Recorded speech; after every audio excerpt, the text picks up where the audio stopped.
Assalamualaikum warahmatullahi wabarakatuh. Pemirsa dan pendengar dimanapun berada, mari kita lanjutkan kajian Islam kita, Qisasun Qur'aniyah Mukhtarah. Bismillah, alhamdulillah, salatu wassalamu ala rasulillah, wa ala alihi wa ashabihi wa man walah. Qala al-muallif hafidhahullah wa nafa'ana bi ulumihi fid dharain amin ya rabbal alamin. Qissatu Habib An-Najjar, kisah Habib An-Najjar, nasikhun liqaumih qabla mamatih wa ba'da mamatih. Ini adalah kisah pendakwah mubalik, orang yang menasihati kaumnya baik sebelum kematiannya maupun setelah kematiannya. Bagaimana hal itu terjadi? Mari kita simak kisahnya. Qissatu Habib An-Najjar wa rajulun mu'minun. Cerita Habib An-Najjar ini adalah seseorang yang beriman. Zakarahullahu fi surati Yasin. Ia disebut di dalam surat Yasin. Wa kana yaskunu fi qaryatin fi biladis Syam. Ia tinggal di sebuah desa di negara Syam. Qila innaha Antakya. Atau dalam satu riwayat ini disebut tempat Antakya. Kalau sekarang adalah Turki, dekat perbatasan Suriah. Wa kana rajulan fihi maradun fi jildih. Dahulu awalnya Habib An-Najjar ini adalah orang yang mempunyai penyakit di kulitnya, sehingga ia tidak begitu diperhatikan oleh kaumnya. Ia termasuk dikucilkan karena ia mempunyai penyakit di kulitnya. Wa kana ahlul baldah ya'budunal asnam. Ketika itu penduduk negeri menyembah berhala. Fa'arsalallahu ilaihim rasulaini. Ini ilaihim yang benarnya. Maka Allah pun mengutus kepada mereka penduduk tersebut dua orang utusan, dua rasul. Fakadzdzaba ahlul baldati haula'il anbiya. Dan sayang sekali mereka mendustakan dua nabi ini. Wa qalu lahum, bahkan mereka menistanya, antum basarun mithluna, kamu itu adalah manusia sebagaimana kami juga. Kaifa tusbihuna mursalin, bagaimana bisa kalian ini menjadi seorang utusan Tuhan? Itu hanya mengada-ngada saja. Ya, mereka ingkar terhadap dua rasul ini. Ketika dua rasul ini tidak mampu untuk meyakinkan mereka dengan Rahman Rahim Tuhan, fa'arsalallahu ma'an nabiyyan thalitha. Allah kirimkan lagi nabi yang ketiga. Tetapi apa yang terjadi? Fakadzabuhum, tetap mereka mendustakannya, mereka mengingkari para nabi tersebut. Ketika nabi-nabi ini tidak dihiraukan oleh mereka, saat itulah Habib An-Najjar tahu bahwa mereka ini adalah manusia-manusia pilihan Tuhan. Wa talaba minhum Habib An-Najjar an yada'ullaha lahu lisyifa'i. Maka ia gunakan kesempatan ini untuk mencari wasilah. Ia mendekati, ia berkenalan dengan para utusan Tuhan itu, dan ia pun meminta agar mereka, para rasul itu, mendoakan agar ia bisa sembuh dari penyakit kulitnya. Fasyafahullah, maka berkat doa para rasul ini, Allah pun menyembuhkan penyakit Habib An-Najjar. Ketika dia sembuh, maka sebagai tanda syukur, ia pun ikut aktif berjuang berdakwah kepada kaumnya. Waja'a Habib An-Najjar musri'an yujadilu qaumah. Segera ia bergegas, ya, ia kemudian berdiplomasi dengan kaumnya. Hal tukadzibunal mursalin. Adakah kalian mendustakan para utusan? Ana u'minu bikum ayyuhar rasul. Saksikanlah oleh kalian semua, aku beriman kepada kalian, wahai para utusan. Maka kaumnya menjadi murka. Faqoma qaumuh, kaumnya kemudian mendatanginya. Kamu ini siapa?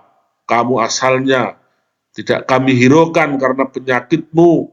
Kamu terkucilkan. Sekarang kamu berlagak. Faqataluhu rafasan biarjulihim. Mereka pun kemudian membunuh Habib An-Najjar dengan menginjak-injaknya dengan kaki mereka. Mereka menistakan, tidak belas kasihan sedikit pun kepada Habib An-Najjar. Wa indama mata, dan ketika Habib An-Najjar syahid fi sabilillah, fi da'watillah, maka Allah pun memasukkan beliau ke surga. Wa indama ra'a na'imil jannah qala, ketika Habib An-Najjar ini melihat kenikmatan surga, apa yang kemudian ia katakan? Ya laita qaumi ya'lamun. Sebagaimana kita baca dalam surat Yasin, qilat khulil jannah, dikatakan kepada Habib An-Najjar, masuklah kamu ke surga. Kamu sudah berjuang fisabilillah, kamu sudah berdakwah hingga berdarah-darah, bahkan meninggal dunia. Qilat khulil jannah, begitu ia masuk surga, qala ya laita qaumi ya'lamun bima ghafara li rabbi wa ja'alani minal mukramin. Aduhai andai kata kaumku tahu sekarang kebenaran itu nyata, aku sekarang telah masuk surga sebagaimana yang aku selama ini dakwahkan kepada mereka. Mereka terus mengingkarinya. Sekarang ketika aku sudah mati, aku ditempatkan dalam raudhatun min riyadil jannah. Ini nyata sekali. Aduhai, andai kata kaumku ini mengetahui. Karena keinginan Habib An-Najjar inilah Allah kemudian mengabulkan.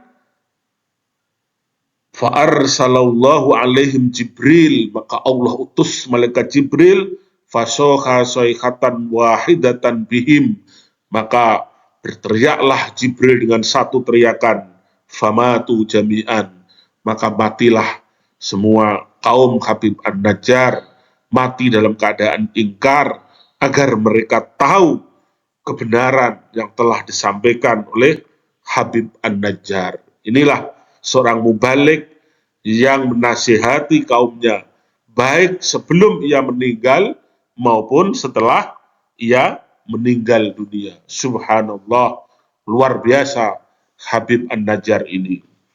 Pemirsa dan pendengar dimanapun berada, kita lanjutkan pada kisah berikutnya, yaitu Qissatul Maidah, kisah makanan, kisah hamparan makanan.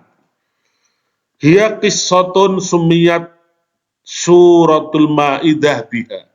Ini adalah cerita yang dimana surat Al-Quran dinamakan dengan cerita ini. Cerita apakah itu? Yaitu cerita turunnya makanan, hamparan makanan dari langit. Waqat waqa'at fi atau zaman Isa alaihissalam. Kisah ini terjadi pada zaman Nabi Isa alaihissalam. Faqad amara Isa al-hawariyin an yasumu salatina yauman. Sungguh dahulu Nabi Isa memerintahkan kepada para hawari. Hawari ini adalah orang-orang yang menolong Nabi Isa, sebagaimana kaum Ansor adalah hawarinya Rasulullah.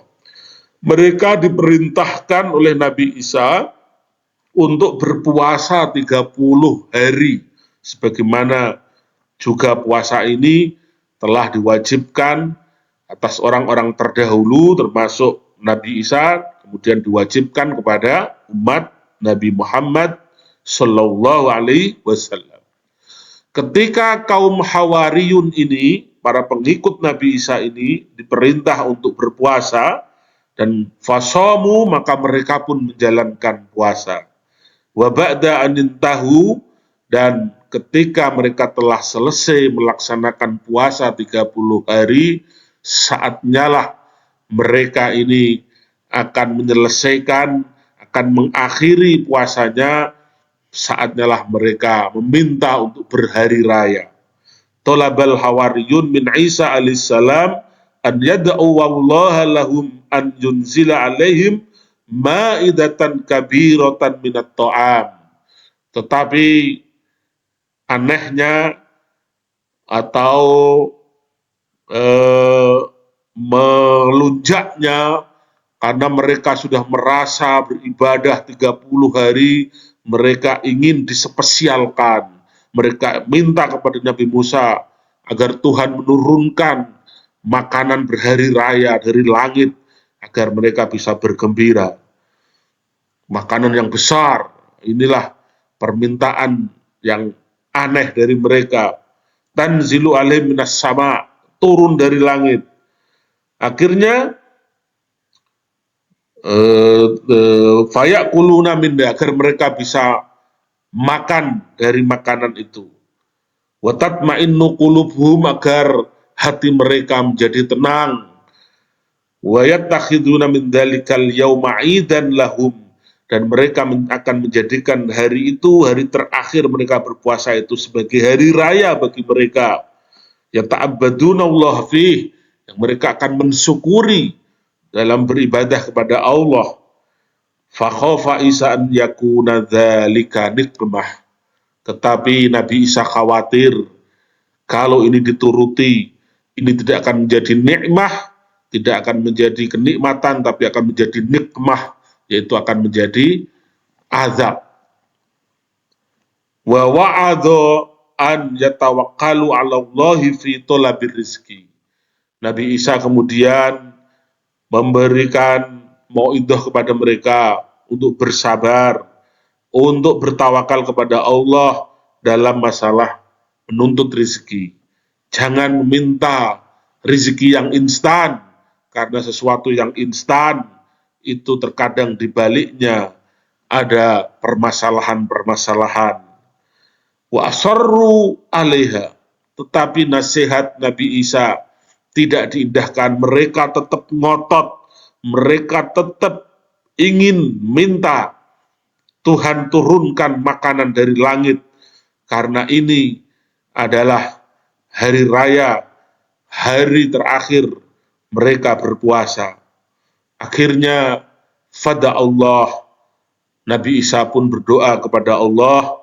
Faqala Allah Ta'ala, Allah menjawab doa Nabi Isa, saufa unzilu alaihim ma'idah, akan aku turunkan kepada mereka makanan. Walakin, tetapi, man yakfur ba'daha fasaufa u'adzibuhu adzaban la u'adzibuhu li ahadin. Siapa yang mengkufuri, siapa yang tidak menuruti aturan setelah makanan ini turun, maka mereka akan aku azab dengan azab yang tidak pernah aku berikan kepada seorang makhluk pun di dunia ini. Tsumma anzalallahu alaihim al-ma'idah, dan benar para pemirsa dan pendengar, Allah turunkanlah al-ma'idah, hamparan makanan. Fanazalat amamahum, turun tepat di depan mereka. Qila hamalathal malaikah, dalam satu riwayat makanan-makanan ini dibawa oleh para malaikat. Wa qila, dalam satu riwayat, nazalat baina ghaimataini wa 'alaiha mindil, makanan ini turun dari balik awan di langit, yang makanan itu ditutupi dengan mindil, sapu tangan. Fa'akalu minha jami'an, maka merekalah makan seluruhnya, berpesta pora mereka. Wa at'imul fuqara'a minha, mereka kasih makan kepada orang-orang semuanya fakir miskin. Waqila, menurut satu riwayat, akala minha aktsaru min sab'ati alafi syakhsin, yang makan dari hamparan makanan dari langit ini lebih dari 7.000 orang. Subhanallah.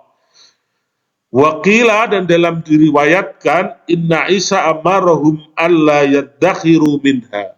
Mereka boleh makan sepuasnya, tetapi dengan syarat tidak boleh membawa pulang, tidak boleh membungkus, ya, tidak boleh menyimpan.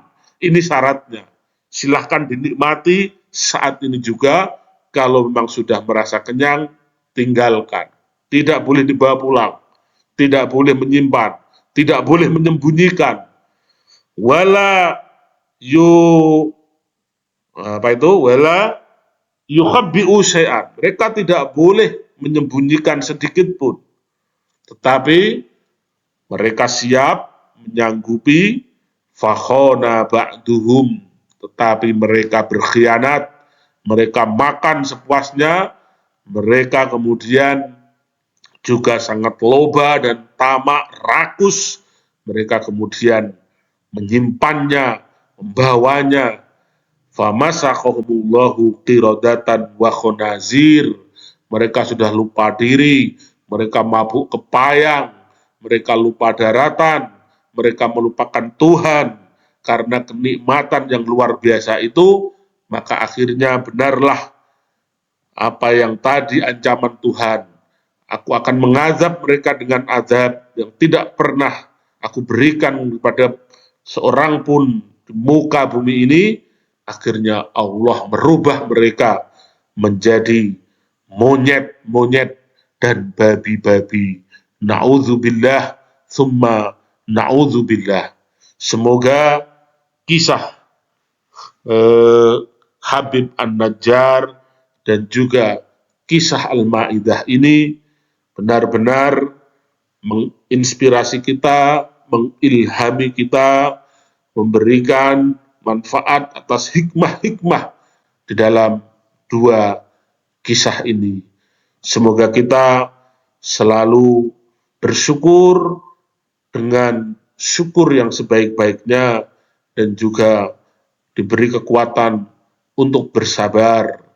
Dan akhirnya mohon maaf atas segala khilaf dan kekurangan. Kita bertemu esok insyaallah. Akhiran aqulu lakum wal afwa minkum. Tsumma assalamu alaikum warahmatullahi wabarakatuh.